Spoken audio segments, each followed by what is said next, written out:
We're back for day 3 of the 30-day scrap challenge, and today we're getting organized. And for me, that usually means get out your label maker. So hopefully you have one around that you can use for this challenge. Otherwise, you just basically want to go through all of your scraps, touch them, look at each one, and make a decision on how you're going to sort them or organize them. So let me show you a couple of ways that I'm going to do that here.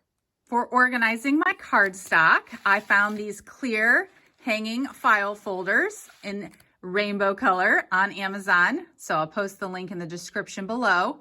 And then I use these tabs and my label maker to label by color.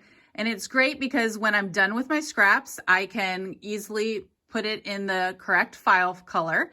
And then when I am creating, if I need some pinks, I just take the whole file with me over to my space, and then I can root through and find all the variations of shades of pink and then put it back in. For the 6x6 DSP that I have, these are those bins from the Container Store. And like I said, they're on wheels. And I think the biggest part of getting organized was I found these dividers on Stamp and Storage. So I'll post those links in the description below as well. And then I had to use my label maker to try and come up with different categories of how to file them.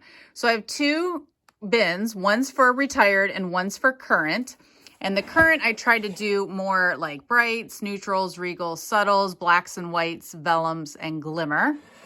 And then for the retired, these are more by category. So, you know, flowers, past celebration papers, wood, plaid, more holiday themed, fall, Christmas, animals, nautical, and then a miscellaneous section back there.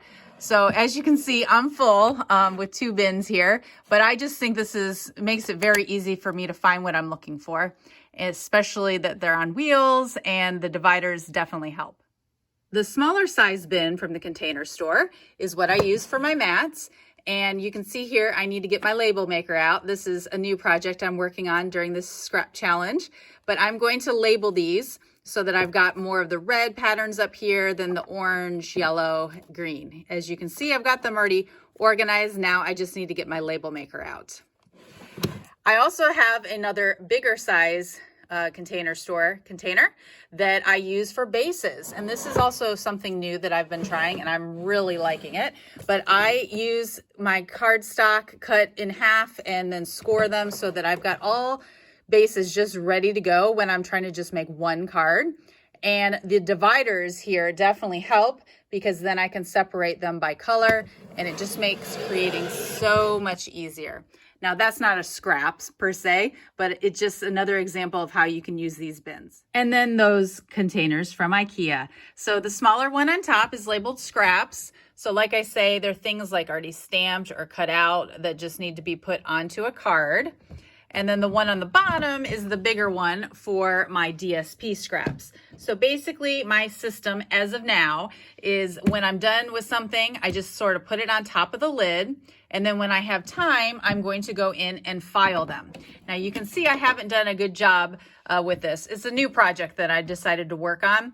So I'm going to try and organize all these different scraps by color. Let me show you how. Okay, so Stampin' Up! Sells these like clear cellophane bags. They're only available for demonstrators, but I find that they are going to be a perfect size to fit in this little container. So I'm going to organize them by color. This is the project that I'm going to be working on during this challenge. And so when I go through here, I'm going to touch each scrap and determine if it's too small. And again, I think if it's less than 2 by 2, then it's too small, but I would probably still keep this. So for example, if it's yellow, I'm going to pull it out, and then I'm going to put it in my clear bag for yellow, and then I'll have one clear bag for each of the colors of the rainbow. So that's my strategy right now. I'm always trying new things though. So if you have another example or an idea of how you store your scraps, we'd love to see it. So make sure you hop over to Facebook, Stamp with Cheryl, and then post your picture or video over in the corresponding thread. Happy scrapping!